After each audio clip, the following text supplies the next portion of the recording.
नमस्कार। आज हम बात कर रहे हैं कि कैसे क्रिकेट का एक आम सा मैच एक बड़ा इंटरनेशनल मुद्दा बन गया। चलिए इस पूरी कहानी को समझते हैं। तो सवाल यह है कि आखिर एक खेल में मिली जीत एक डिप्लोमेटिक संकट में कैसे बदल सकती है।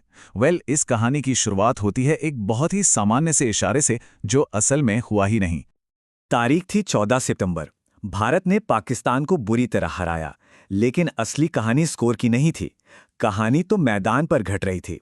दो मौके आए, एक तो मैच से पहले टॉस के वक्त और फिर मैच के बाद। और दोनों ही बार जो एक सामान्य परंपरा है हाथ मिलाने की, उसे जानबूझकर नजरअंदाज कर दिया गया। पर मैदान पे इतना तनाव था ही क्यों?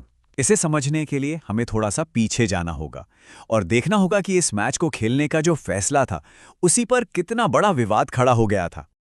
असल में इस पूरे मामले की जड़ कुछ हफ्ते पहले हुई एक घटना में थी।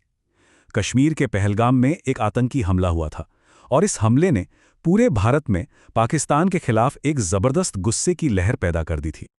और इसी गुस्से का नतीजा ये हुआ कि हर तरफ से एक ही आवाज उठने लगी।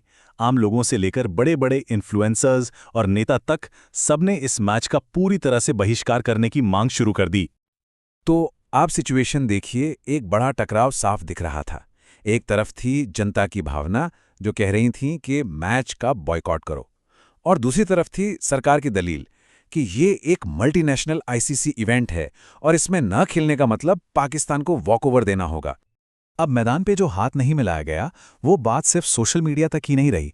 इस घटना ने पाकिस्तान के क्रिकेट अधिकारियों की तरफ से एक बहुत ही सीरियस और फॉर्मल रिएक्शन को जन्म दिया।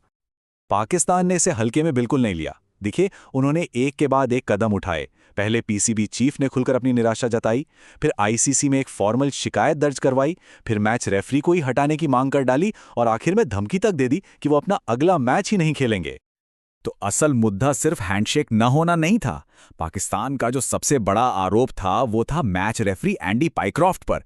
उनका कहना था कि रेफरी ने पाकिस्तानी टीम को पहले ही बता दिया था कि हैंडशेक नहीं होगा। मतलब ये कि इस पूरे पब्लिक स्नब में वो भी शामिल थे। तो अब गेंद थी आईसीसी के पाले में। एक तरफ शिकायत थी, दूसरी तरफ बाइकॉट की धमकी। ऐसे में क्रिकेट की जो सबसे बड़ी बॉडी है उसने क्या किया?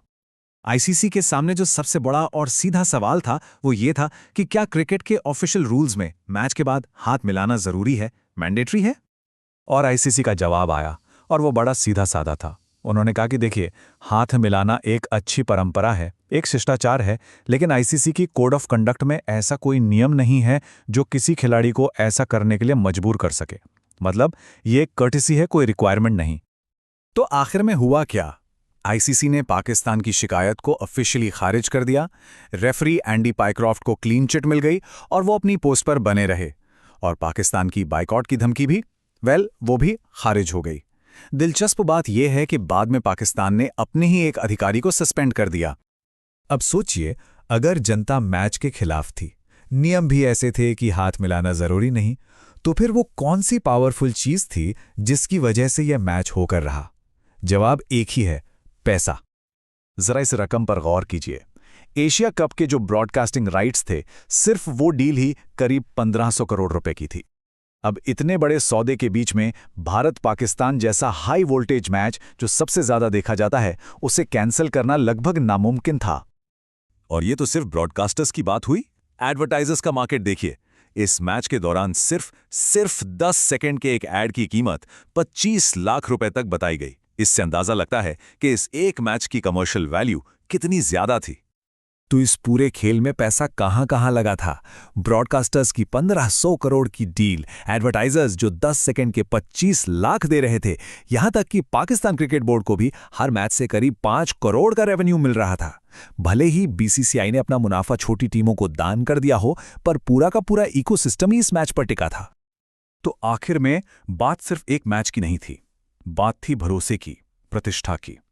बीसीसीआई की जो एक इमेज है कि वो ब्रॉडकास्टर्स के लिए एक भरोसेमंद पार्टनर है, उस इमेज को बनाए रखने का दबाव जनता के बाइकॉट की मांग पर कहीं ज्यादा भारी पड़ा। और ये कहानी हमें एक बड़े सवाल के साथ छोड़ जाती है। आज के मॉडर्न स्पोर्ट्स में असली और फाइनल स्कोर क्या है? वो जो स्कोरबोर्ड पे लिखा है, या फिर वो जो बैंक अकाउंट में जमा होता है?